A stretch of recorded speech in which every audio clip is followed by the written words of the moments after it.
一條視頻話俾你知，香港人嚟到深圳咧坐地鐵咧應該點坐嘅喎。今日咧就教你用手機咧就可以坐地鐵嘅方法，快啲點讚收藏，下次北上嘅時候可以用得到啦。喺香港地咧，只要有一張八達通咧，幾乎所有嘅交通工具咧都可以坐到晒噶啦。其實喺深圳都差唔多嘅，不過咧就唔係用八達通，係用我哋部手機。而家只要有部手機咧，基本上咧都可以行勻晒成個深圳噶啦。而家我哋教你點樣用手機嘅乘坐碼坐車啦。首先咧，打開微信，搜尋咧呢個搭車碼，出行城市咧就揀深圳，點擊呢一度去開通，同意協議之後咧就去完成呢個實名登記。證件類型咧就揀呢個回鄉證或者港澳居民居住證。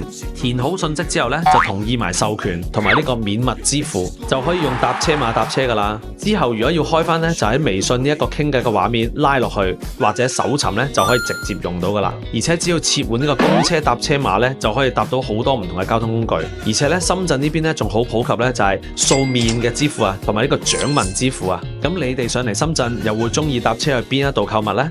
記得點讚關注我啊！